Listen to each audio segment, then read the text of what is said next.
Familia, Shabbat Shalom. El día de hoy ha llegado este día tan esperado. El día que aquí el beisbolista que tenemos, nosotros le llamamos como si fuese un home run.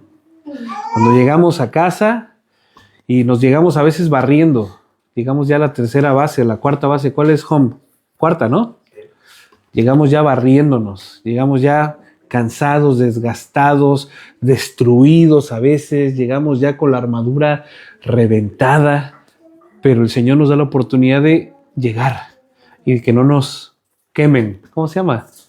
Que no te ponchen, ¿no? Como decimos allá en México. Y esta es una gran oportunidad que el día de hoy tenemos para poder exhibir fidelidad. Que a pesar de que hemos tenido una semana cargada, a pesar de que hemos tenido una semana dura, con mucho trabajo, con muchas cuestiones en casa, con muchos imprevistos, estamos el día de hoy aquí. Bañaditos, guapitos, vestiditos, presentándonos de la mejor manera delante del Señor, pero sobre todo con un corazón dispuesto a ser exhortados por el Señor, a ser corregidos, disciplinados, porque recordemos que la Escritura dice que el Señor al que ama, corrige. El Señor al que ama, lo disciplina, lo azota también, hay unas versiones que lo dicen, de esa forma en la cual nosotros, porque amamos a nuestros hijos, les corregimos, les exhortamos, les damos un tironcito de la oreja, o a veces, como la tía Janet, un tironcito de patilla también. Y esto es algo que es correctivo y nos hace mucha falta a nosotros como adultos, porque pensamos que no estamos bajo sujeción de nadie y que podemos hacer lo que queramos. Pero muchas veces el Señor, por su infinito amor y misericordia, nos da esos tironcitos de patilla con amor. Nos da esa pequeña nalgada, pero a veces es necesario que el Señor nos dé donde más nos duele. Y es por eso que el día de hoy estamos aquí, para poder presentarnos delante del Señor, y así como cuando hacían esos sacrificios, el sumo sacerdote, ¿se acuerdan? Aarón, que decía la Escritura que él llevaba puesto el Urim y el Tumim, para cuando iba a consultar delante del Señor después de sacrificar, el Señor le dijera sí o no. Como dice Pepi, ¿sí o no? ¿Sí o no? Entonces, positivo o negativo, aprobado o desaprobado. Y cuando nosotros nos presentamos delante del Señor, al día de hoy ya no traemos sacrificios, ya sabemos. El único sacrificio verdadero es Yeshua. Sin embargo, nuestras vidas, dice la Escritura, que sean como esos sacrificios vivos, santos y agradables al Señor. Por lo tanto, cuando nos venimos aquí a presentar, estamos diciéndole, Señor, nos presentamos sabiendo que el único y verdadero corbán, sacrificio, ya fue entregado, que fuiste tú mismo, Señor. Sin embargo, en mi sacrificio diario de vida, de conducta, de ánimo, vengo y lo presento delante de ti para ver si verdaderamente he sido aprobado o he sido desaprobado. ¿No es así? En nuestros trabajos, en nuestras escuelas, muchas veces tenemos este tipo de pruebas, se llama, para saber en qué nivel estamos, para saber si lo que hemos aprendido hasta el día de hoy lo hemos aprendido, si lo que se nos ha enseñado lo hemos aprendido, y entonces somos que probados, nos dan unos exámenes y nosotros recibimos los exámenes, contestamos conforme a lo que nosotros sepamos que es o no es, y luego ¿qué hacemos? Lo presentamos. ¿Y quién es el que tiene el veredicto? Pues el profesor, el maestro. Él va a decir, ¿sabes qué, David? Pues sí, acertaste. O ¿sabes qué, David? Reprobaste. ¿Aprobado o reprobado? Entonces, el día de hoy sabemos que todo el mundo es reprobado a causa del pecado, a causa de la maldad, pero también a la vez sabemos que todo el mundo es aprobado a causa de el sacrificio de Cristo. Eso es muy importante. Sin embargo, sabemos que el sacrificio de Cristo fue una sola vez y para siempre. ¿Qué significa? Que el día de hoy no podemos estar haciendo lo que queramos y pensar, pues ya Cristo me pagó mi pecado. Yo, mira, la verdad, Señor, es que tengo muchas luchas, pero yo sé que tú pagaste mi pecado. Eso no, porque eso ya es consciente. Y dice la Escritura que la persona que peca conscientemente, ya no hay más sacrificio por el pecado. Porque Yehoshua una vez murió, una sola vez y para siempre. Entonces, si yo peco y lo hago y digo, pues ya estoy perdonado, ay, otra vez, bueno, ya estoy perdonado. Dice la Escritura que ¿por qué pisaremos la sangre pura, limpia y sin mancha de aquel que no tuvo pecado alguno con mi pecado? Muy importante. ¿Y qué pasa cuando sucede esto? Dice la Escritura que es como si cada vez que tú y yo pecáramos voluntariamente, estuviéramos diciéndole a Cristo, ¿sabes qué, Señor? Pues fíjate que me hace falta otra vez que te subas allí. Es más, yo te voy a subir. Es más, yo te voy a clavar otra vez, porque me hace falta que me vuelvas a limpiar. Es como una actitud inconsciente. Esto no lo hacemos obviamente consciente, pero si estuviéramos consciente, no lo haríamos. Entonces una vez a mí una persona se me acercó y me preguntó, oye David, de todas las cosas que he escuchado, de todas las cosas que me has predicado, yo quiero pedirte un breve resumen. ¿Cómo me tengo que comportar el día o el resto de mi vida? Soy una persona joven. Y le dije, compórtate como si Mashiach, como si el Salvador viniera este día. Y si no viene este día, compórtate el día de mañana como si el Salvador viniera este día. De esa forma, tú vas a tener hábitos, vamos a tener hábitos constructivos, hábitos positivos y hábitos sobre todo conforme a la imagen del Eterno. Entonces, que no se nos olvide que este día es un día donde también venimos a presentarnos delante del Señor, diciendo, Señor, lo que tú hiciste en ese madero, lo que tú hiciste en esa cruz, como se conoce comúnmente, ¿me importa o no me importa? Que hayas muerto me importa y por eso vengo a ti a traer aquí este sacrificio de alabanza, sacrificio de adoración, sacrificio de obediencia. O lo que hiciste allí no me importa en lo absoluto y vengo para ver qué pasa. Amén. Pues familia, vamos a comenzar, vamos a alabar al Eterno, vamos a recordar esta mitzvah, este Moed, esta cita preciosa que es Shabbat y sobre todo este mandamiento de que nos manda a las mañanas y a las noches a poder recitar, ya sea cantado, ya sea hablado, ya sea tarareado, pero es un mandamiento el poder recordar este mandamiento que es Shema Israel. ¿Va? Pues familia, Shabbat Shalom, todos a sus puestos y vamos a comenzar con el culto al Eterno. Shalom.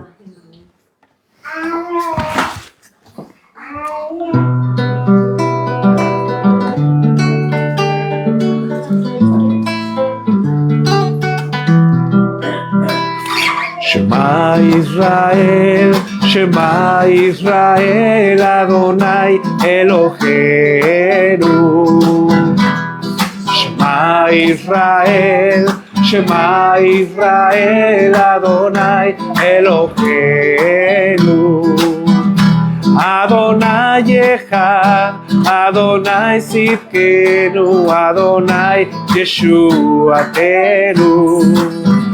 Adonai Echad, Adonai Tzidkenu, Adonai Yeshuatenu. Shema.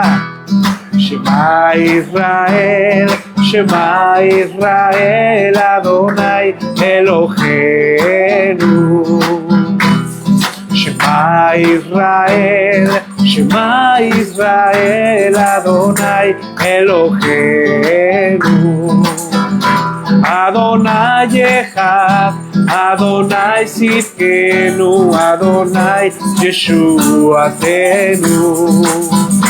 Adonai Echad, Adonai Tzidkenu, Adonai Yeshuatenu. Baruch, Baruch Shem, Kevod Malchuto, Malchuto Leolam, Leolam Baed. Baruch Shem, Kevod Malchuto, Malchuto Leolam, Leolam Baed. Shalom. Escucha Israel. Escucha Israel, escucha Israel, Adonai uno es. Escucha Israel, escucha Israel, Adonai uno es. Escucha Israel, escucha Israel, Adonai uno es. Bendito, bendito sea el nombre de la gloria de su reino por siempre. Amén. Bendito sea el nombre de la gloria de su reino por siempre, amén, por siempre, amén, por siempre, amén. Baruch Hashem. Bendito sea el nombre de la gloria de su reino por siempre. Amén. Pues familia, vamos a recordar estas palabras. Estas son palabras de bendición. Como dice Jeremías 29:11, porque yo sé los planes que tengo para ustedes. Planes de salud, planes de bienestar y no son planes de calamidad. Para darles el fin que ustedes esperan. ¿Cuál es el fin que esperamos? La redención de nuestro cuerpo. La transformación a una vida incorruptible. Que nuestro Señor y Salvador vuelva para que todo lo malo, para que el acusador, para que la enfermedad, para que la muerte, para que la tristeza, para que el dolor, para que los enemigos vayan a desaparecer para siempre. Esa es, dice la Escritura, yo sé los planes que tengo para ustedes, planes de bienestar y no de calamidad, para darles el fin que esperan. Una vez que hemos escuchado la buena noticia, sabemos que tenemos una esperanza eterna, una esperanza viva, una esperanza que no muere, una esperanza que no falla. ¿Saben por qué? Porque aquel que las dio es infalible, porque aquel que dio las promesas fielmente las cumplirá. Amén. Pues vamos a recordar estas palabras que nos animan unos a otros, que no son palabras inventadas por David, ni son palabras inventadas por Moisés incluso, o por Aarón, sino son palabras que el Señor transmitió y le dijo a Aarón y a Moisés que dijeran y repitieran estas palabras cada vez que se reunieran en su nombre. Amén.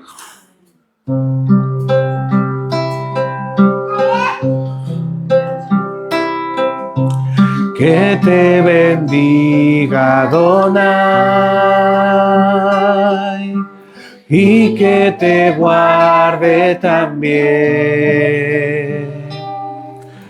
Adonai te ilumine, que ponga su gracia en ti. Adonai vuelva su rostro hacia ti, te dé shalom. Que te bendiga Adonai y que te guarde también. Adonai te ilumine, que vuelva su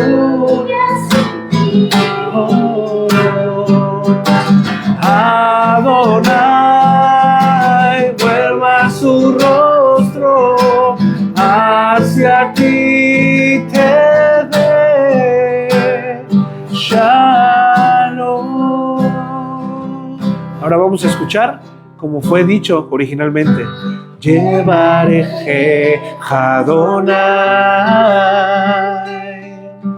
Beyishmereja Yaer Adonai Panaveleja Bijuneka Yisha Adonai Panaveleja Beyashem Leja Shalom Shalom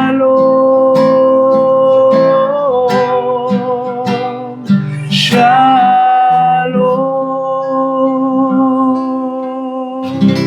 Baruch Hashem.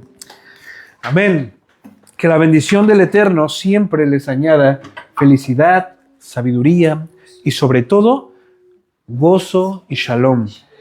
Shalom, ya saben que no solamente significa paz, como se ha traducido al castellano, sino significa que la plenitud del Señor, su gozo, su felicidad, su bienestar, su bendición, te acompañen por el resto de tu vida, a lo largo de todos tus días. Amén. Entonces, cuando nosotros decimos shalom, es porque estamos deseando. ¿Qué es lo que estamos deseando?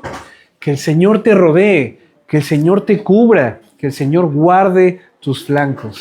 Familia, Shabbat Shalom. Baruch Hashem. El día de ayer, les comento, estuvimos compartiendo con los Javerim, con unos hermanos que nos estamos reuniendo. Este ha sido el segundo encuentro de la reunión de matrimonios. La reunión de matrimonios a nivel como estatal.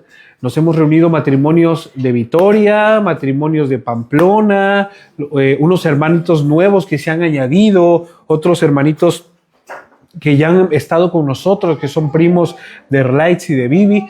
Y la verdad es que fue un tiempo maravilloso.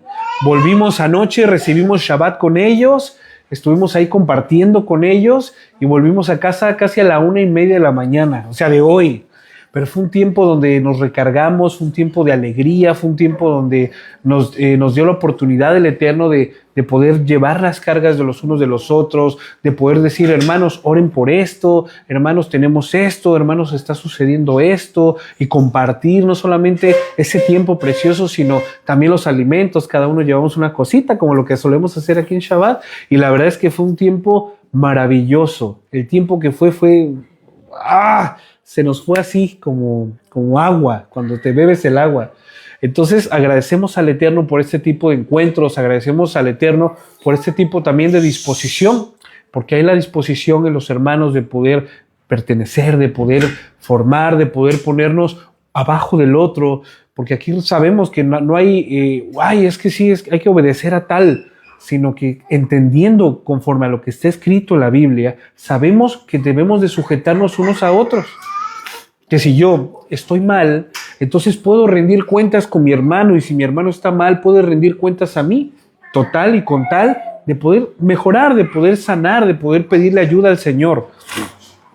Así que familia, vamos a continuar. Shabbat Shalom, Shabbat Shalom, familia, Baruch Hashem. Bienvenidos, llegaron en el mejor momento. Hola, hola, hola, hola chicos. Entonces, Shabbat Shalom. Estábamos hablando acerca de lo maravilloso que es tener comunión con el Señor. Lo maravilloso que es poder participar de la vid. Poder participar, ¿saben también de qué? De la labranza del campo. Del poder de predicar, del poder que hay en anunciar las buenas nuevas, del poder que hay en compartir los unos con los otros. Es una gran bienaventuranza, es un gran privilegio, porque quizá, como dijo Pablo, yo solamente sembré, pero vino Apolo y regó. Pero Adonai fue quien dio el crecimiento. Hay muchos hermanos que al día de hoy esta es la cosecha, quizá tú y yo somos la cosecha del sufrimiento de los hermanos anteriores. De aquellos hermanos que ni siquiera vieron esto con sus propias vidas. Esto quizá no lo vio Pablo, esto quizá no lo vio Pedro, esto quizá no lo vieron en ese tiempo los patriarcas. Pero ¿saben algo? Esto ya estaba programado para que todo el tiempo estuviera lleno de fruto. Y este es el día de fruto. Este es un gran día. ¿Y saben algo? Este es un día muy bonito. A pesar de que es Shabbat, estamos aquí reunidos, tenemos salud, nos seguimos viendo. Es una gran oportunidad para poder dar gracias al Señor. Así que familia, ¿alguien estudió la parashá esta semana? ¡Tararán! La parashá Tetzaveh. ¿Y qué significa, Ane? ¿Tetzaveh?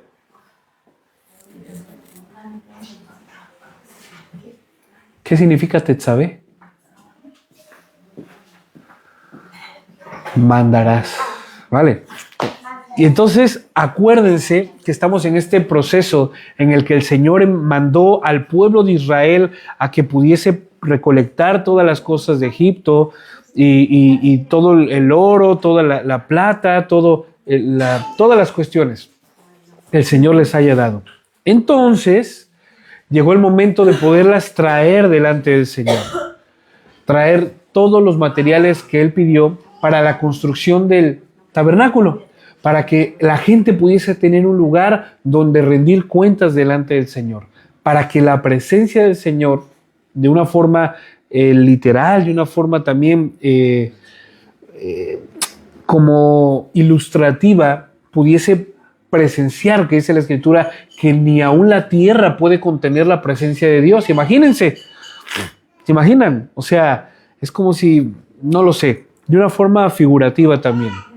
Allí va a estar el arca del pacto. Allí va a estar la esencia del Señor. Madre, por favor. Entonces, hay algo que es sumamente importante.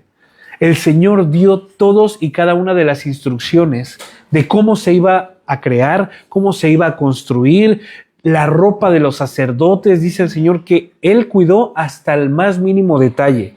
Debajo de la túnica, dice, construirás unos calzoncillos para que cuando ellos estén oficiando, cuando tengan que subir las gradas, las escaleras, para poder oficiar, dice, puedan cubrir sus vergüenzas.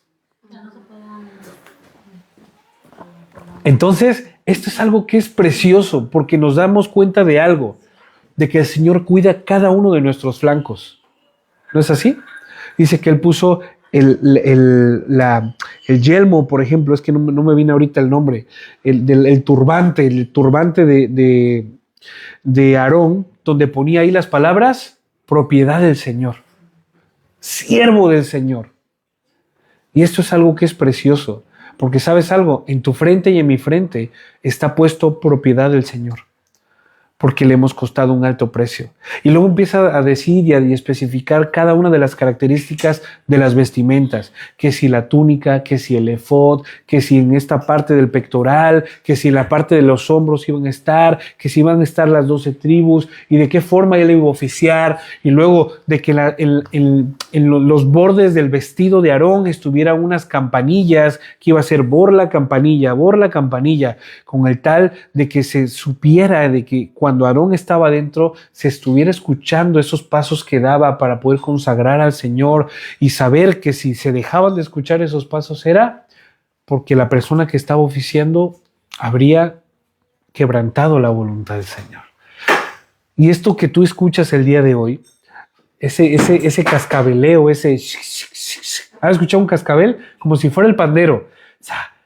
Ese ritmo, ese sonidito que sale, es lo que estamos escuchando el día de hoy. Porque el sacrificio de Mashiach, que fue una sola vez y para siempre, trajo el perdón de los pecados de toda la humanidad. Y mientras este tiempo todavía esté abierto, tiempo donde las personas pueden reconocer su estado de pecado, tiempos donde las personas pueden arrepentirse de sus malos actos, así como lo hice yo una vez en mi vida, se sigue escuchando. Esos cascabelitos, esas campanillas, para que se sepa que todavía el sacrificio del Señor sigue vigente. Ese sacrificio que se ofreció una sola vez y para siempre está oculto todavía del tiempo.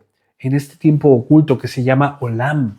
Es un tiempo escondido que el Señor propuso para que todavía la mayor cantidad de personas que deseen rendir su vida al Señor, arrepentirse de su mal camino y volver a conocer lo que es el origen de quién es Dios y por qué servimos a Dios de la manera en la que servimos, podamos tener esa oportunidad de no perdernos este gran privilegio.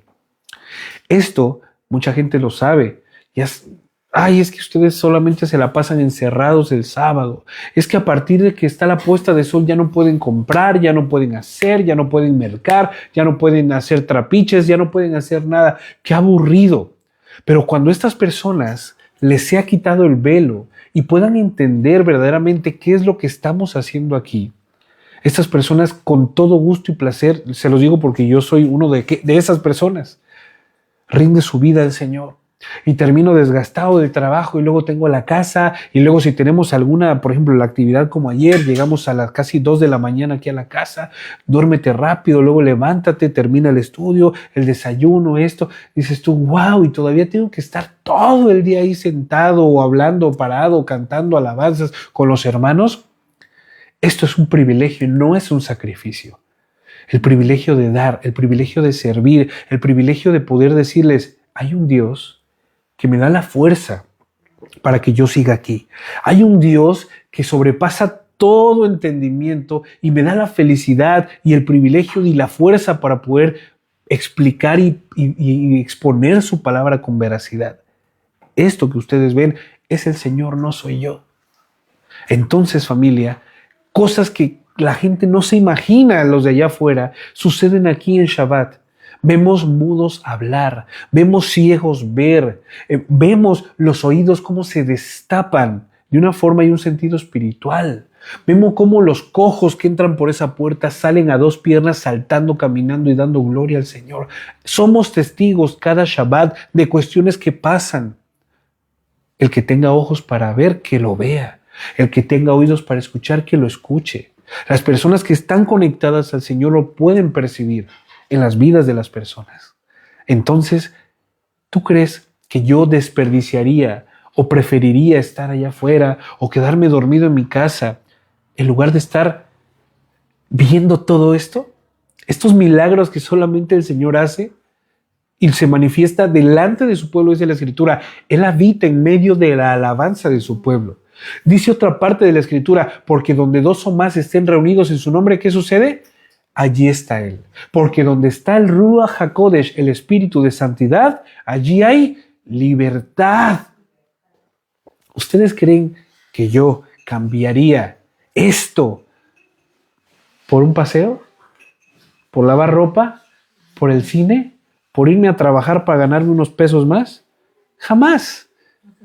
Pero eso ha sido porque el Señor ha hecho y ha comenzado su obra en mi vida. Si el día de hoy exactamente, y si el día de hoy yo no tengo todavía esa delicia, dice Isaías, si tú retrajeras tus pies en el día de Shabbat, o sea, en el séptimo día, y dejaras de hacer todas tus cosas para poder consagrarte al Señor, y dice además, y si llamaras al Shabbat tu delicia, entonces, dice la Escritura, todo lo que hagas te irá perfectamente. Todo lo que hagas prosperarás. El Señor hará descender la lluvia temprana y la tardía sobre tu vida. Pero ¿saben algo? Tenemos que ver a Shabbat como una delicia. Y no forzosamente, sino a medida de que tú y yo vayamos comprendiendo qué es lo que estamos haciendo aquí. ¿Por qué estoy aquí en vez de estar allá? Vamos a ir empezando a encontrar ese gozo, esa alegría de poder verles. Quizá muchos no nos vemos entre semana, varias veces. Quizá nos coincidimos una o dos veces, pero yo poderles ver, aunque sea una sola vez en Shabbat, y saber que si están aquí es porque el Señor los ha mandado, eso para mí es, wow, me llena, me satisface y le digo gracias al Señor. Y sepan que diariamente estamos orando por ustedes. Cada día oramos por ustedes, por cada uno de ustedes personalmente, para que el Señor les fortalezca, para que el Señor les sostenga. ¿Y ustedes creen que yo voy a perderme esa oportunidad de venir aquí y ver esos milagros del Señor? De ver que el Señor le pareció bien escuchar mis peticiones y decir, ahí están David, sanos y salvos. Gracias, Señor. Cuando nosotros entendemos estos principios, podremos por primera vez llamar delicia al Shabbat. No será una carga, no será un pesadez. Los primeros Shabbatot que nosotros empezamos a vivir, y aquí con mi esposa, yo decía, wow, es que termino más cansado que como si me hubiera ido a trabajar la jornada completa. Oigan, la guerra espiritual existe, pero no está en eso de yo declaro, yo ato, yo te reprendo. No tiene nada que ver con eso. La guerra espiritual es que todas las huestes, principados y potestades se levantan contra ti para que tú honres y voluntariamente obedezcas al Señor. Cuando tú obedeces al Señor, entonces tendrás oposición. Te saldrá un imprevisto, te saldrá la oportunidad de un negocio, te saldrá la oportunidad de ganar, te saldrá la oportunidad de ver a una persona que solamente vino una vez te saldrán miles y oportunidades, y lo digo entre comillas. Eso se llama guerra espiritual. Pero que tú voluntariamente digas, voy a amar al Señor. Quiero escuchar su voz una vez más. Quiero tener comunión con mis hermanos. Quiero honrar al Eterno. Quiero dar lo mejor de mí al Señor sirviendo a mi hermano que tengo aquí al lado y enfrente. Entonces, ¿sabes algo? La guerra espiritual ha sido ganada. La batalla la has ganado.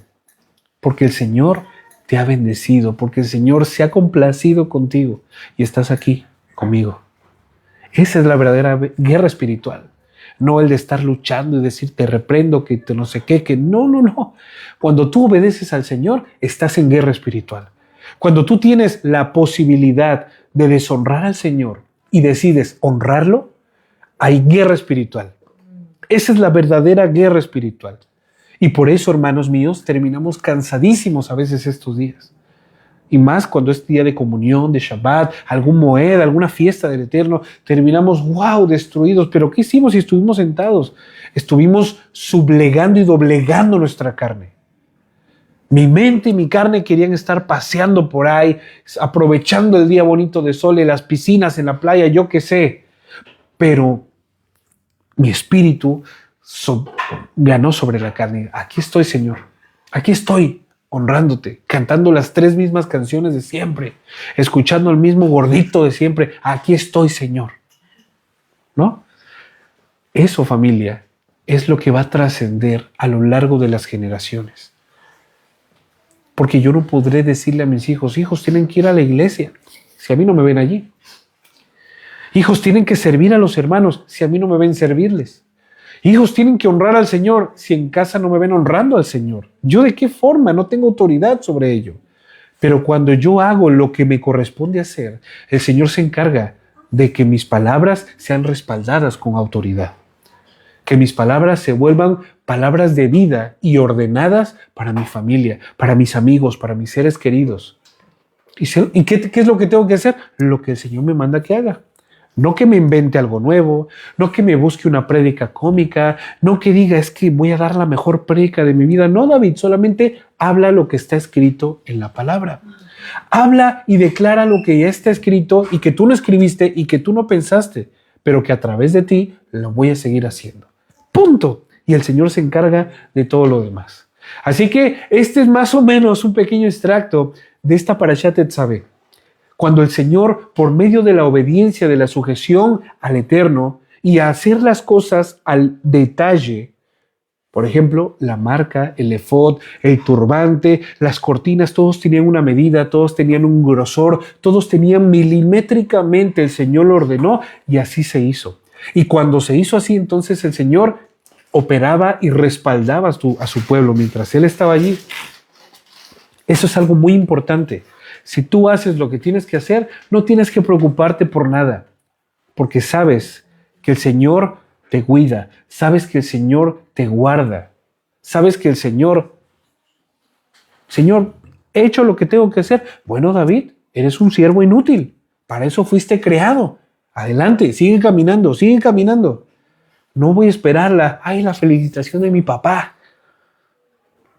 Yo sé lo que tengo que hacer porque el Señor me lo ha declarado. Mi jefe me dice que haga tal y tal cosa. No estoy esperando su aprobación.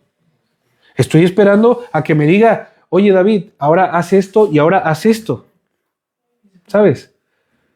Porque he hecho lo que me dijo. Salió mal, entonces no es responsabilidad mía. Es responsabilidad de mi jefe. Salió bien, perfecto, porque se supone, y entonces se da a entender que el jefe me ha enseñado bien y que yo he aprendido bien. Y no por eso me tiene que felicitar, sino que me sigue dando trabajo, me sigue delegando responsabilidades, me sigue dando responsabilidades para poder seguir ejecutando. Ayer estábamos en un aviso y me dice, lo vas a hacer tú desde el inicio hasta el fin. Y le dije, perfecto. Pensó que me iba como a espantar, ¿no? Y le dije, va. Entonces él me estaba observando, me iba dirigiendo y yo lo iba haciendo. Todo lo hice yo. Hasta el último detalle de colocar las cortinas, porque también tiene su chiste.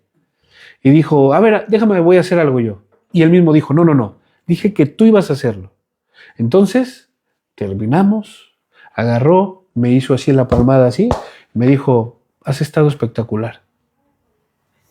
Punto. Ya está. Y si no me hubiera dicho esto, yo sé que lo hice bien porque no me dijo que lo estaba haciendo mal. ¿Sí me explico? He cumplido con lo que el Señor me ordenó. He cumplido con lo que mi jefe me ordenó. Entonces, ¿qué significa? Que he pasado la prueba, que he aprendido y que quizá ahora la próxima vez ya ni siquiera tenga que estar él y que me pueda mandar a mí y delegar con la responsabilidad de que sabe que lo voy a hacer porque me ha enseñado bien. Eso es lo que la Parashat Tetzaveh me trajo a mí en esta semana. Esta oportunidad de poder ejecutar las cosas al pie de la letra, sabiendo que cuento y contaré con el respaldo del Eterno. Amén. Pues familia, vamos a comenzar así con lo que nos truje. Estamos estudiando el segundo libro del profeta Shmuel, que habla acerca de ¿qué? De la historia de los primeros reyes, de la historia de cómo fue suscitada las cosas conforme a la voluntad del Señor, de este profeta que el Señor amó, respaldó desde ser pequeñito. Estamos estudiando muchas cosas, estamos viendo puntos que pueden ser para nosotros un ápice, puede ser un parteaguas en nuestras vidas, para empezar a hacer o para dejar de hacer, o para continuar haciendo en el trayecto. Entonces vamos rápido al segundo libro de Samuel, capítulo 4, por favor. Segundo libro de Samuel, capítulo 4. Mientras ustedes van, todo cae por su propio peso. Todo cae por su propio peso. Recordemos las enseñanzas anteriores, donde hablamos que una mentira se sostiene ¿con qué? Con otra mentira. Una mentira, para poder tener validez, tiene que sostenerse con otra mentira. Y la otra mentira tiene que sostenerse con otra. Pero ¿sabes algo? Esas mentiras no van nunca parejas. Siempre van disparejas. ¿Alguna vez han jugado esos juegos donde está como una grúa lanzando cubos?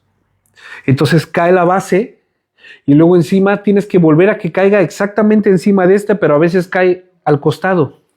¿Han visto esos juegos? No los han visto.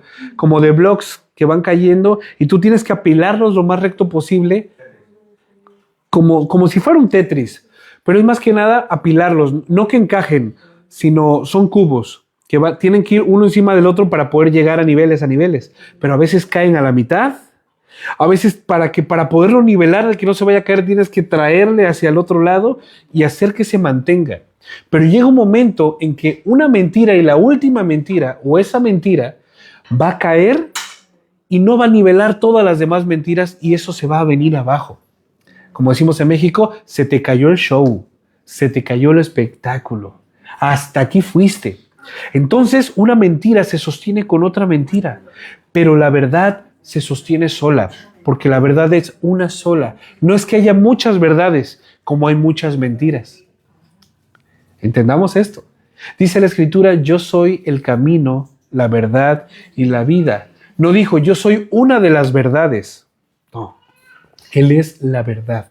Y si nosotros construimos nuestra vida, aquí hablando con el arquitecto que tenemos aquí, con un cimiento sólido, un cimiento que no solamente es superficial, sino que es hacia abajo, o sea, es un cimiento de abajo hacia arriba, donde es inamovible. Y empezamos a construir sobre este cimiento, la Escritura dice que no caerá jamás la obra. Pero ¿qué sucede si yo no meto profundidad? Si viene el patrón, le mete 2, 3 tiros y esos tiros se los traga la tierra. ¿No es así? ¿Qué sucede si yo pienso que voy a empezar a construir sobre un cimiento que está sólido, pero yo no me cercioré de que fuese sólido? Todo lo que yo construya encima de eso va a empezar a... ¿Cuál es el término, brother, para esto? A socavarse. Se va a empezar a hundir. O incluso un pequeño movimiento de las placas tectónicas puede derrumbarse, puede venirse abajo. Así son las mentiras. Pero Yehoshua dijo, yo soy el camino, la verdad y la vida, la única verdad. Si alguien quiere construir empezando por esta verdad, sepa que todo lo que construya jamás caerá. Pero todo aquel que construya su casa sobre la arena, sobre la playa, ¿sabes qué va a suceder? Se caerá. Vendrá un fuerte viento y se caerá. Vendrán las aguas y se los llevarán. Vendrá un terremoto y eso se hará añicos. El Señor le había entregado su reino a David, su elegido, un hombre que él había preparado y formado ¿desde qué tiempo? Desde pequeño, desde niño, desde que era ese joven pastorcillo de ovejas. ¿No es así? Un hombre que mientras él pastoreaba a las ovejas de su padre, Elohim lo pastoreaba a él. ¿Se acuerdan de este spoiler que les di la semana pasada, no? Pues este pequeño pastorcillo mientras él se ocupaba de preservar la vida, de que las ovejas de su padre, porque no eran suyas, eran de su padre, estuvieran bien alimentadas, bien pastadas, y para que las ovejas estén pastadas muchas veces tienen que caminar muchísimas distancias. Eso significa que David durante muchas veces y muchas noches no llegaba a dormir a su casa, porque no le daba el tiempo. Imagínate ir con un rebaño de 150 ovejas, al camino que van las ovejas, al paso que van. Si ya no había aquí en Guecho pasto, pues esta oveja tendría que irse hacia el próximo pueblo, Aiboa, Gobela, Neguri, Las Arenas, tas. Entonces imagínense, no era lo mismo de pastar aquí en Guecho y volver a casa a dormir, que pastar en Baracaldo y volver a casa a dormir. Entonces a veces nos llegaba la noche a David con sus ovejitas y no podía volver a casa. ¿Por qué? No porque no pudiese, sino porque algo pudiese suceder que él no pueda proteger a sus ovejas. Entonces David tenía que dormir muchas veces. El manto azul del cielo fue su manto de él para dormir. Y mientras estaba en ese tiempo, él estaba siendo instruido directamente del Eterno. El Señor le pastoreaba a él, el Señor le cuidaba los flancos, el Señor le decía, yo te cuidaré, así como tú cuidas a estas ovejas que no son tuyas, yo te cuidaré a ti. Por eso decimos, mientras David pastoreaba las ovejas de su padre, Dios mismo le pastoreaba a él de cerca. ¡Wow! ¿Se imaginan eso? David replicaba lo que Adonai le enseñaba. Él estaba conectado con su Señor y podía mostrar lo que había en el cielo en ese momento en la tierra. Cualquiera que llegase un león o un oso para comer, o un lobo para comerse una oveja, ¿qué haría cualquiera? ¿Qué dijo Mashiach? El pastor asalariado, el que le pagan, el que solamente está ahí por tener un beneficio, viene un lobo y sale corriendo. Se lleva una oveja, se lleva 2, 3 ovejas y sale corriendo. Pero dice la Escritura, yo soy el buen pastor que da su vida por las ovejas. ¿Quién dio su vida por una oveja? Yehoshua. Y la figura de Yehoshua en ese entonces, como todavía no era manifestada, era David. Él mismo, por boca de él, y lo que la Escritura data, dice que luchó contra ¿qué? Contra un león, contra un oso, contra un jabalí, contra un lobo, contra esas bestias que querían devorar a una sola ovejita. ¿Y sabes qué hizo David? Dejó a las 99 ovejas y fue solamente por esa. Expuso su vida para ir por una oveja. ¿Por qué? Porque para David eran de suma importancia y de suma responsabilidad esas ovejas, porque no eran suyas. Ahora imagínense si fueran suyas. No lo sabemos, la Escritura no lo dice. Lo protegía, él expuso su vida ante un león, dice que con sus manos ¡fua! Lo destruía, con su lanza, con su honda. No sé de qué forma lo hacía, pero él quitaba y le arrancaba de su quijada al oso, al león, la ovejita. Y la cuidaba, se la ponía en el pescuezo, en el cuello, y la cuidaba, y le vendaba, y la traía allí, y seguía pastoreando. ¿Se imaginan eso? Entonces, él replicaba lo que Adonai le enseñaba. Él podía mostrar lo que había en el cielo en ese momento en la tierra. Y lo mismo sucedió con Moisés, ¿recuerdan? Un portavoz de la soberana voluntad de Elohim. Por lo tanto, no había duda de lo que estaba sucediendo en Israel. Era consecuencia de aferrarse a algo que no era suyo. La muerte de Abner. Se aferró a algo que no le correspondía. Él quiso, detrás de Isboset, su primo menor, reinar. Quiso que Isboset fuera su títere, para que él pudiese quedarse de una manera con lo que tenía. No es lo mismo ganar 5,000 euros a ganar 500. Dijo, ¿cómo yo voy a pasar de ganar 5,000 a ganar 500? No puede ser esto. Isboset, algo tienes que hacer. Y el otro, ya sabemos, ya lo leímos, ya lo estudiamos, no era la dinastía de Saúl. El Señor dijo que él iba a quitar a toda su casa del reino y que se le iba a entregar a un solo hombre. Entonces, ¿qué fue lo que sucedió? Abner dijo, a mí no me importa lo que diga Dios. A mí no me importa. Yo voy a hacer mi voluntad. Yo soy el capitán y el general del ejército, la segunda mano, o sea, la mano derecha del rey. Y ahora el rey no está, entonces algo tengo que hacer. Y por hacer su voluntad, terminó muerto. No de la mejor manera. Él dio, quizá en el estudio pasado vimos, estos pequeños ápices de arrepentimiento, esas pequeñas vértices de poder decir, quisiera yo transformar mi vida y ser como el reino de David, como el reino de la casa de Judá. Y quizá en ese momento donde él estaba empezando a ser transformado, pues su consecuencia le alcanzó. Dice la Escritura, no nos engañemos, todo lo que el hombre sembrare, eso también cosechará. El que siembra amor cosechará amor. El que siembra odio cosechará odio. El que siembra plomo cosechará plomo. Es una ley natural de este mundo que está basado en un principio del reino de los cielos. Interesante, ¿no? Así que, por lo tanto, no había duda de que lo que estaba sucediendo en ese momento en Israel era la consecuencia de aferrarse a algo que no era suyo.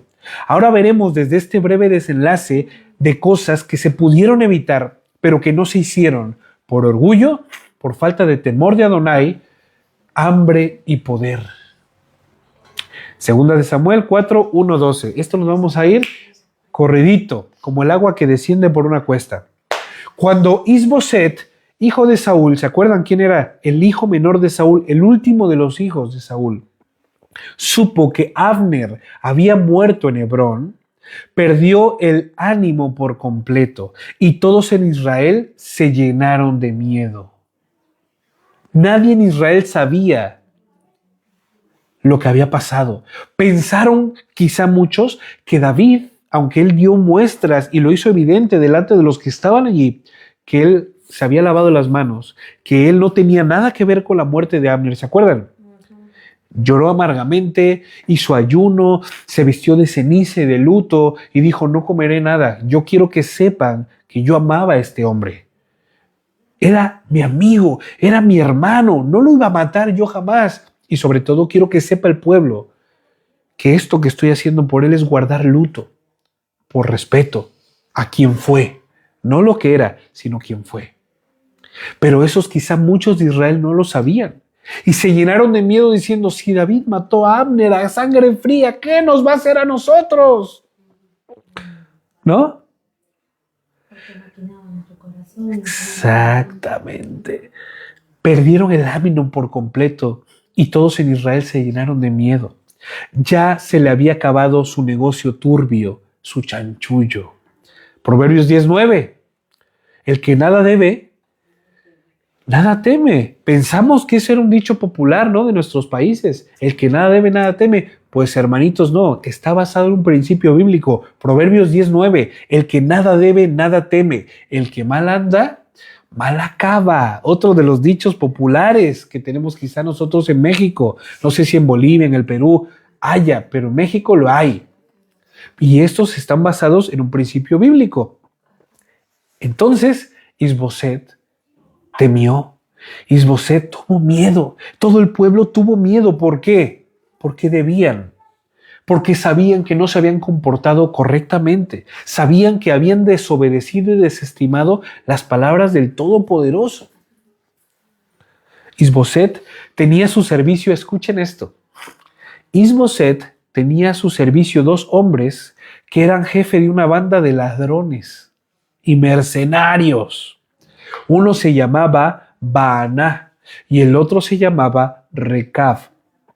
Eran hijos de Rimón de Beerot y por lo tanto descendientes de Benjamín, pues el pueblo de Beerot se le consideraba parte de la tribu de Benjamín, una de las tribus más pequeñas del pueblo de Israel. Pero a la tribu de Benjamín, ¿se acuerdan cuando estudiamos Shoftim, jueces? Eran conocidos como eran unos salvajes, eran unos sanguinarios, ¿se acuerdan los de Benjamín? Que agarraban y eran zurdos algunos y agarraban quijadas y andaban matando con quijadas a medio mundo, a quijadazos. ¿Se imaginan esto? Entonces, eso fue a causa de que el pueblo de Benjamín no expulsó de sus tierras como mandato divino a estos habitantes de Beerot. Interesante, ¿no? Y dice la Escritura, no se engañen, las malas costumbres corrompen las buenas compañías. Las malas conversaciones corrompen las buenas costumbres. Dime con quién andas y te diré quién eres. El que anda con lobos, aullar se enseña. Entonces, si tú no erradicas el mal, teniendo la posibilidad de erradicarlo, y lo dejas y lo apapachas y te coludes y te vuelves con este mal, ¿qué crees que vaya a suceder? Pues vas a terminar obrando mal. Vas a terminar coludiéndote y vas a hacer las mismas cosas, vas a decir las mismas cosas y quizá vayas a pensar de la misma forma que piensan ellos. Pues, ¿qué creen? Isboset los veía como parte de su pueblo, pero no eran parte del pueblo. Estos eran habitantes de Beerot. Y Beerot es una parte anexa a Benjamín, pero Benjamín tenía que haberlos destruido. Y Benjamín no lo hizo así. Por lo tanto, ya tenían a unos delincuentes, a una banda de bandoleros, de mercenarios, en la tribu de Benjamín. ¿Qué creen que pasó? Bueno, vamos a seguir. Pues el pueblo de Beerot se le consideraba como parte de la tribu de Benjamín, aunque no lo era. Entonces dice, cuando los de Beerot huyeron a Gitaim, donde han vivido como forasteros hasta el presente, ellos se les consideraba partes de Benjamín. Y aquí viene la pregunta, ¿por qué un hombre honrado, rey de un pueblo, tenía a sus servicios a estos mercenarios? Qué raro, ¿no? Teniendo al ejército de Israel a su disposición para cuidar, para socorrer a su pueblo y para mantenerlo seguro. Y entonces aquí vemos nuevamente en qué se había convertido la casa de Saúl. En una casa de trapicheo, en una casa de orgullo, en una casa de envidias, de apariencias, de maldades, de obstinación, de hambre de poder. ¿Sí lo pueden ver? ¿Sí lo pueden ver o solo lo veo yo, chicos? Sí lo pueden ver, ¿no? ¿En qué se había convertido la casa de Saúl? ¿Quién puso ese ejemplo? ¿Quién puso ese ejemplo? Saúl. Entonces, si su padre lo hace, ¿por qué el hijo no? Si su padre lo hace, ¿por qué su hijo no? Es lo mismo en la actualidad. Si un padre y una madre hacen cosas como... Ay, gracias, Shai. Perdón, es que con estos cambios de temperatura se me aflojaron un poquillo los mocambos.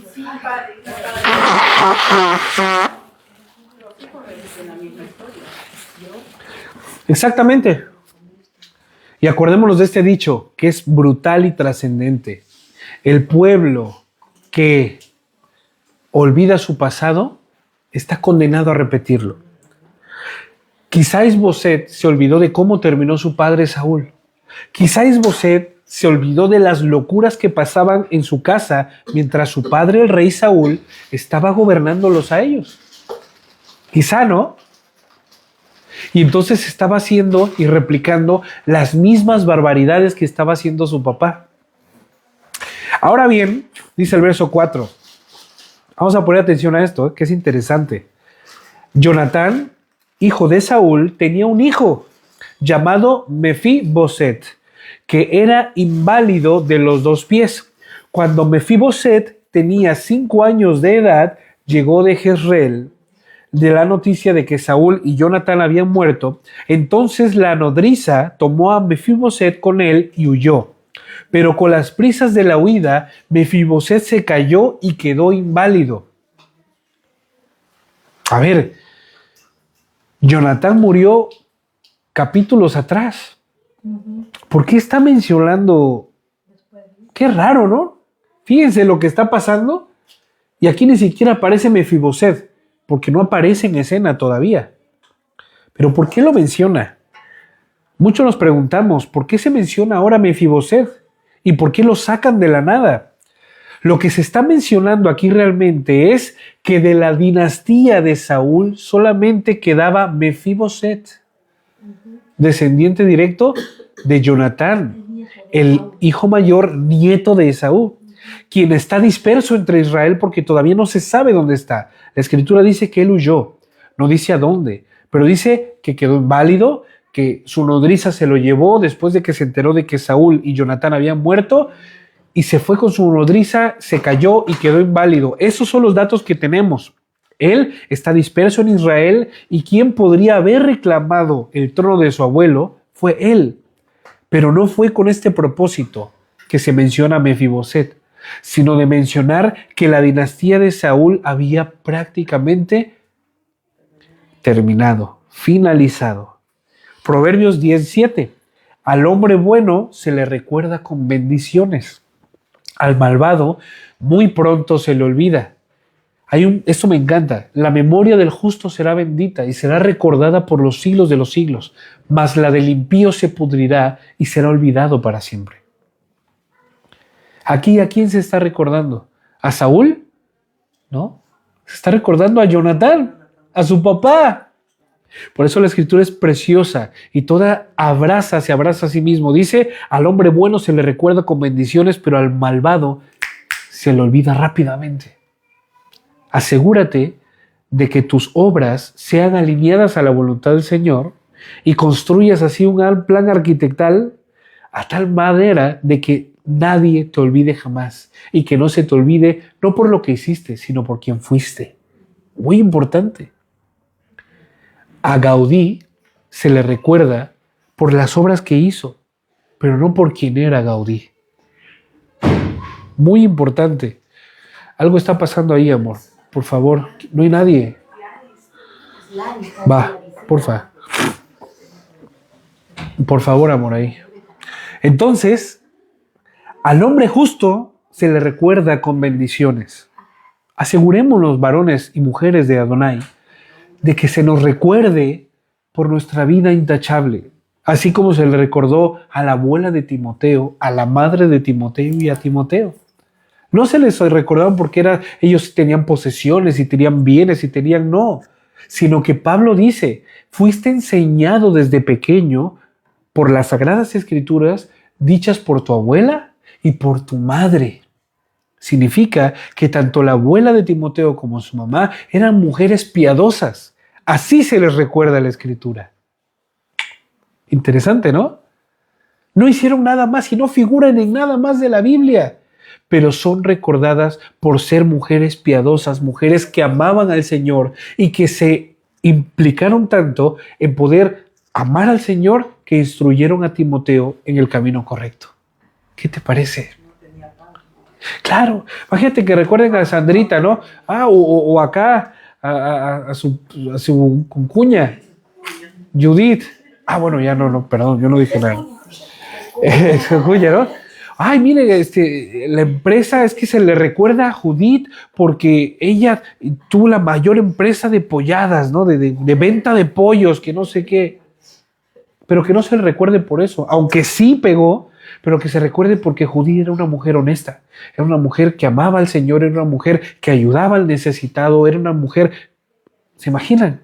No por lo que hizo, o sea, no por lo que tuvo, sino por quien fue Judith. De eso. Ahí está Jonatán. Jonatán no reinó. Jonatán no fue, pero Jonatán lo que se le recuerda era que era una persona con temor del Señor, que amaba al Señor, su fidelidad, su amistad con David, su hermandad, la forma en la cual él puso su propia vida por la vida de David y también por Israel. Así se le recuerda. Pero ¿cómo se le recuerda a Saúl? ¿Se acuerdan? Como el hombre que se rebeló contra el Señor y consultó a los brujos. ¡Wow! ¡Wow! Brutal, brutal. Ya sabemos cuál fue su final. Atravesado por su propia lanza. ¡Wow! Entonces, familia, que nosotros podamos ser recordados, repito, no por lo que tenemos, por nuestras grandes empresas, sino por quienes somos. Eso es lo que va a trascender de generación en generación. Recab y Baná, verso 5. Recab y Baná, los hijos de Rimón de Beerot, se dirigieron a casa de Isboset y llegaron a la hora de más calor del día, cuando él estaba durmiendo la siesta. La portera de la casa se había quedado dormida porque había estado limpiando el trigo Y finalmente llegó el sol, se acaloró y se quedó cansada y se quedó dormida. De modo que Recab y su hermano Baná pudieron entrar sin haber sido vistos. Cuando entraron a la casa de Isboset, estaba él acostado sobre la cama en su dormitorio. Entonces lo asesinaron y le cortaron la cabeza.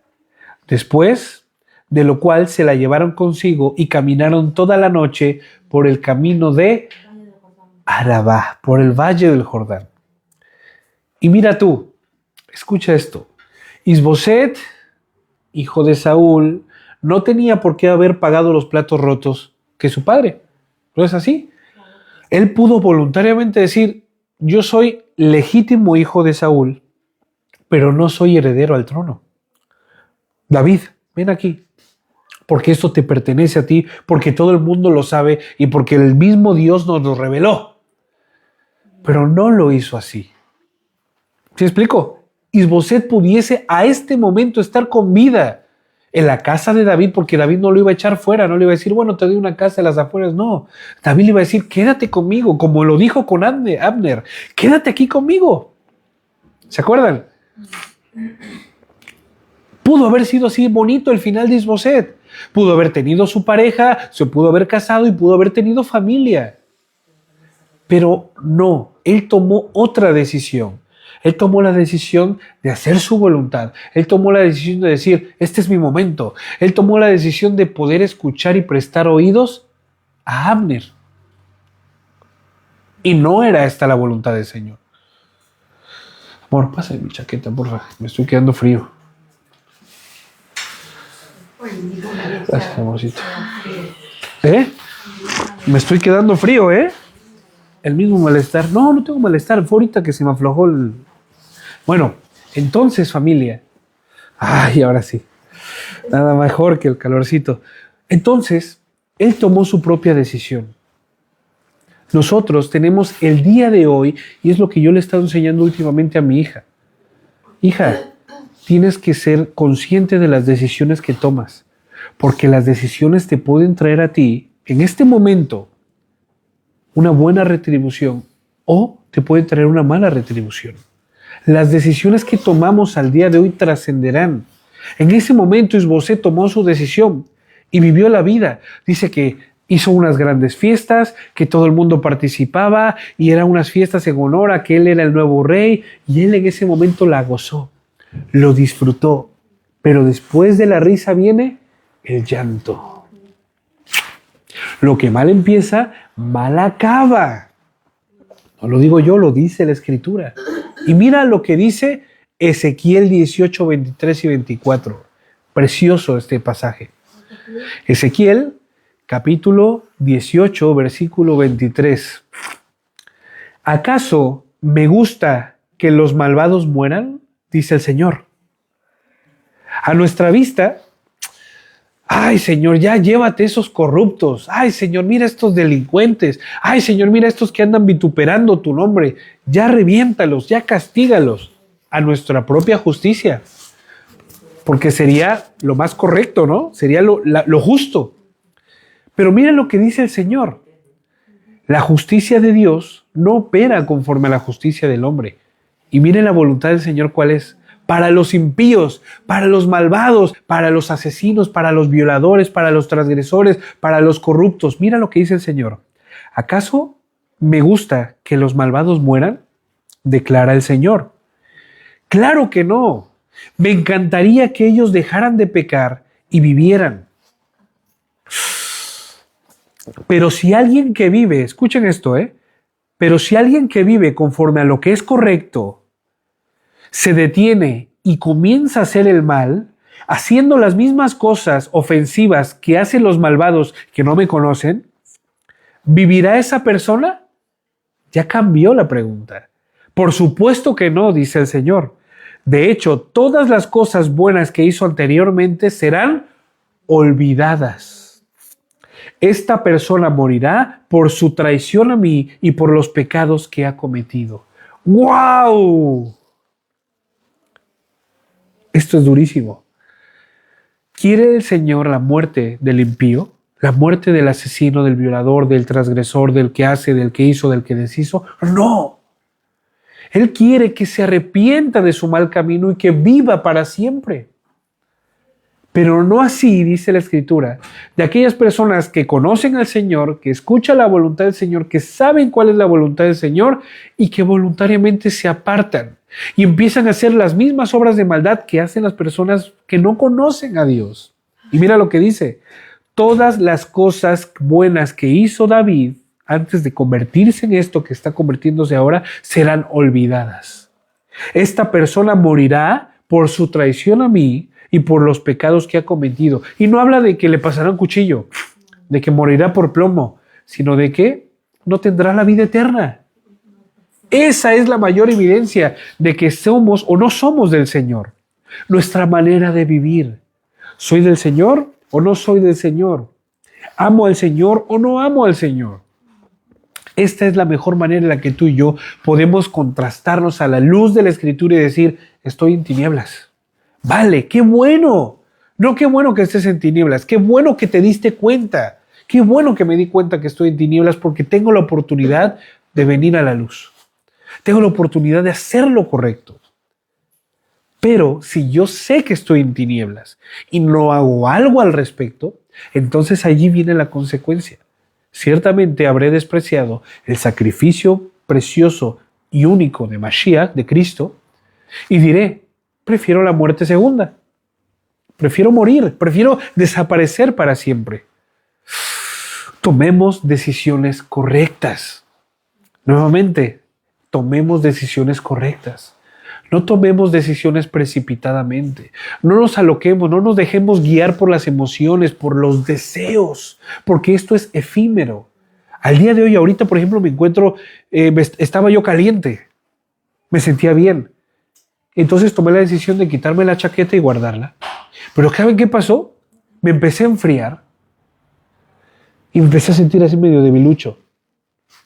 Esta decisión quizá me puede llevar a enfermarme. Yo creo que no, por misericordia del Señor. Pero si no fue así, entonces para la otra sabré qué decisión tengo que tomar. Estos son hechos burdos, ejemplos burdos que me pasó ahorita, ustedes lo vieron. Entonces, familia, estos hombres le cortaron la cabeza, asesinaron a este hombre que tomó la decisión incorrecta y que tuvo la oportunidad de arrepentirse y no lo hizo.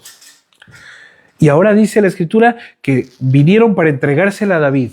Toda la noche viajaron, que él estaba viviendo en Hebrón. Y le dijeron al rey: llegaron ellos y se presentaron delante de su majestad el rey y le dijeron: aquí tiene su majestad la cabeza de Isboset, el hijo de Saúl, que era enemigo de su majestad y procuraba quitarle la vida. ¿Isboset procuraba quitarle la vida a David? Siempre fue un miedoso. Nunca tuvo carácter. Nunca tuvo las ganas de hacerlo. Pero estos quisieron adelantarse para poder preservar su vida. Ellos sabían que eran ladrones. Ellos sabían que no pertenecían verdaderamente a Benjamín, que no tenían parte con el reinado y que cuando el rey justo subiese al trono, quizá ellos iban a ser borrados del mapa. Y entonces agarraron la mejor idea que se les pudo haber ocurrido. Tomaron una decisión. Mataron a Isboset, le cortaron la cabeza y se la trajeron al Davicho. Aquí tiene su majestad, su enemigo, que él procuraba matarle. Pero hoy el Señor ha concedido que su majestad se vengue de Saúl y de sus descendientes. Ay, amigos, ay, hermanos ellos. Se ve que no conocían a David, que amaba a Saúl pese a que éste lo quería matar, que amó a cada instante a su familia y a su descendencia, porque David los veía como su propia familia. Ay, qué tontos, ¿no? Pobres de ellos. Aquí les traemos para que ya no se vengue, mi Señor, ya lo hicimos nosotros por usted. Si David lo que quería era que no perdieran la vida. Y vienen estos y le entregan la cabeza de Isboset, que para David también era como si fuera un hermano menor. Era hermano de su hermano Jonatán. no consanguíneo, pero sí amalgamaron su amistad. Imagínense, no se imaginen, vamos a ver lo que pasa. Y vamos a terminar. Y David le respondió, les juro por el Señor, quien me ha librado de toda angustia, o sea, el Señor me ha librado a mí de toda angustia, les juro que cuando uno, creyendo que me daba buenas noticias, se los traduzco, que ustedes piensan que me están dando buenas noticias, pero cuando uno vino a darme buenas noticias para decirme, Su Majestad, Saúl ha muerto, ahora usted tiene la vía libre para reinar, pensó que esta era una buena noticia. Esta personita, como estos dos tarugos, se presentaron y dijeron, tengo una buena noticia para usted, Su Majestad. Y mira lo que declara David.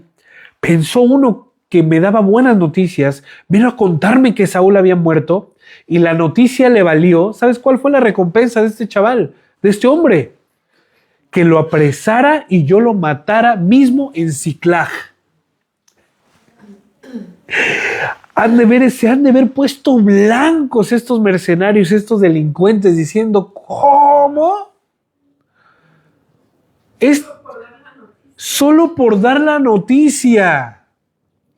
Le costó la propia vida a este sujeto. Ahora ustedes que a sangre fría mataron a Isboset, repito, que lo consideraba como su hermano menor, por ser parte de la familia. ¿Cómo se llama? David amaba a la familia, toda la familia. Su esposa Mical, la hermana de ellos. Pero como ellos tenían en su conciencia y en su corazón, como se dice, amargamente, pues ellos no podían entender el amor que tenía David hacia ellos. Efectivamente. Y entonces, pues, miren, ¿no? Lo que maquina la mente, atesoraron a su corazón, entonces... Fueron engañados por ellos mismos. Ajá, porque maquinaron en su mente. Exactamente. Le salió, como decimos en México, el tiro por la culata. En el Perú también. Ahí está. Y eso también viene en la Biblia, ¿eh? Ojo. Lo que el hombre sembrare, eso segará. Entonces, familia, le salió el chirrión por el palito, también se dice. ¿Ah? Así fue. Y estos dos hombres, mientras David le estaba declarando lo que le pasó a estos sujetos, yo me imagino que se quedaron blancos. Yo creo que quisieron dar la vuelta y se dieron cuenta que estaban sus oficiales de David, que estaban las puertas cerradas y ya habían puesto hasta una bolsa de plástico abajo, ¿no? Casi. Vamos a ver el desenlace. Con mayor razón haré eso mismo con ustedes, malvados que han asesinado a un hombre inocente mientras éste se hallaba acostado y en su propia casa. ¡Wow! El edicto del rey. Dice un proverbio que la alegría del pueblo es el corazón contento del rey. Pero cuando el rey está enojado, el pueblo teme, porque no saben cómo vaya a pagar el rey. Entonces dice, con mayor razón eso haré con ustedes, malvados que han asesinado a un hombre inocente mientras éste se hallaba acostado en su propia casa. Por lo tanto, voy a hacerles pagar su muerte. Voy a borrarlos de este mundo. ¡Wow! Yo lo estaba leyendo y fue inevitable no reírme, ¿no? Pero no de burlarme, sino de esa risa nerviosa. Esa risa que dices, ¡ay, Dios mío! No hagas cosas buenas que parezcan malas, ni malas que parezcan buenas. Estos hombres hicieron una mala acción que a ellos les pareció bueno. Y la retribución de esto fue que les costó la propia vida. Una pequeña moraleja es, no hagamos nada para el Señor que Él no haya mandado. Porque de buenas intenciones están llenos. Panteón Jardín. ¿No? Por los volcanes. De buenas intenciones está llena los panteones. No tengamos buenas intenciones con el Señor. La mejor intención que tú y yo podemos tener para con el Señor es cumplir su voluntad. Al rey le gusta que le obedezcan. Al rey no le gusta que le improvisen, porque si no le gusta al rey, entonces ¿qué pasará? Lo acabamos de leer. Improvisaron No hicieron, no preguntaron al rey. Ellos improvisaron y aquí está la consecuencia. No improvisemos. No tengamos buenas intenciones con el Señor esporádicamente. Recuerden que nosotros fuimos nacidos por la corrupción del pecado. Y lo que hay en nosotros son, como dice Isaías, como esos toallas de menstruación. Lo dice trapo de inmundicia. Y el trapo de inmundicia se infiere al trapo que usaba la mujer para poder contener el flujo de sangre. Eso es inmundo, o sea, eso es... ¿A quién le regalan eso y dices, ay, qué bonito? Nadie. Entonces, cuando nosotros presentamos nuestras buenas obras delante del Señor, para Él son como si le estuvieras presentando una toallita con sangrita. Inmundo. Estas son nuestras buenas intenciones. Sin embargo, si tú y yo hacemos lo que el Señor declara que hagamos, amar a nuestro prójimo, amar a nuestros enemigos, honrar a nuestra familia, amar a esto, hacer esto, guardar Shabbat, ¿qué estamos haciendo? Estamos honrándole al Señor, estamos mostrándole que este término de Kol Hakavod sí existe. Todo el honor, toda la gloria. Verdaderamente, Señor, tú en mí tienes un peso fuerte que hace que yo reaccione a este peso. Eso es lo que le demostramos.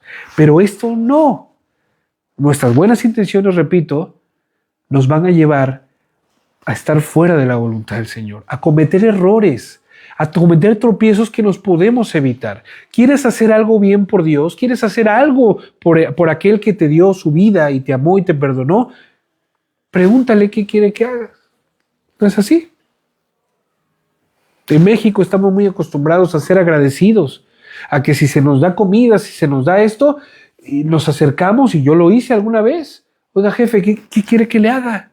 Le barro acá su negocio, le barro la banqueta.